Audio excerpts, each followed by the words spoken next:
donc li may wax bariwul wax ju bari tey waratuñu dama ni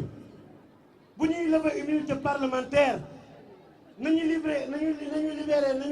yëkkati immunité parlementaire borom passeport chinois yi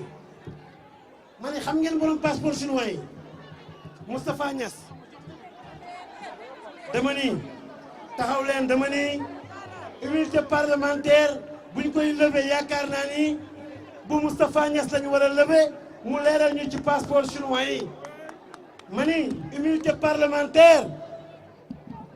bu fekkee dañ koy waxtaanee am na koo xam ne dañ koo jiñoon licence de pêche yi na ñëw leeral ñu ci licence de pêche yi am ku ñu war a leeral ci 7 milliards Taïwan yi dama ni ragaluñu fi ñu jëm de l'Assemblée nationale est devenue une chambre pour la promotion de la violation de nos lois tey Assemblée nationale bi fan su club bu pouvoir bi la Seydou Diouf président commission des lois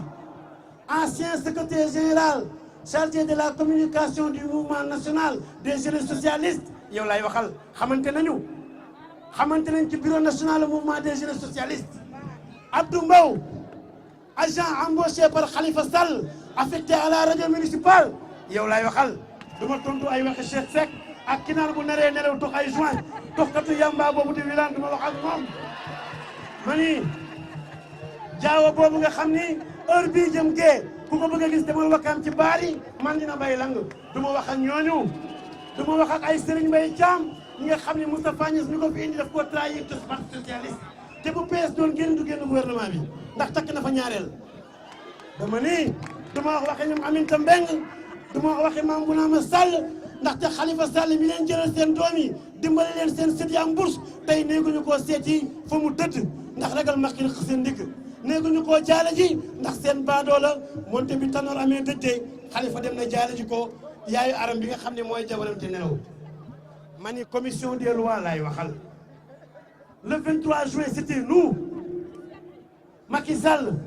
na fàttali ko ni bi Mamadou Diop di dee sunu kanam la fii bi muy soo jege tam bu maron bi yor mbeel gàttu bi jubal Fass ñu koy dóori lacrymogène mais fi la ñu fekk le 23 juin bi Macky Sall di taxaw ci rond point bi léeg-léeg mu dem naan ndox mu bari ñëwaat léeg-léeg mu noppalu ñëwaat mais fa la ñu fekkoon kon Macky Sall mënuñoo tere bu ñu naree violer loi Sénégal yi ñu xeex ndax Macky Sall Tanor mais jour boobu Moustapha Niasse moo yoroon xeer bi kon ñooñu tey jooju tey Barthélemy Cheikh Bamba Dièye li ngeen joué ci 23 juin ñu ngi koy rafetlu ba tey ñun ñi mobilisé woon ànd ak Y'en a marre ak société civile bi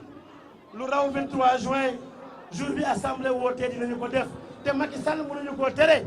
ndax Macky Sall jour boobu daa ñëw taxaw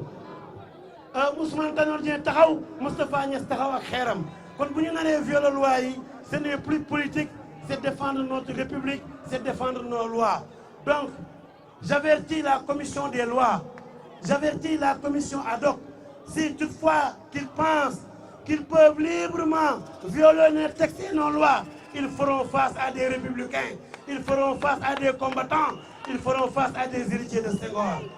ce qu'il faut tirer de ça c'est que le 20 bi passé dafa tombé woon ak Tanor Dieng mandat am 1 an di jeex mu war a jox des gages à Macky Sall naxee kon damay dàq gars yi moom moo la gën a xam ne bu ñuy dàq moom la ñuy dàq kon mbokk nañu ñibbi ci jàmm ñibbi ci salaam pare assemblée nationale bi ñëw te pare cooki wasalaam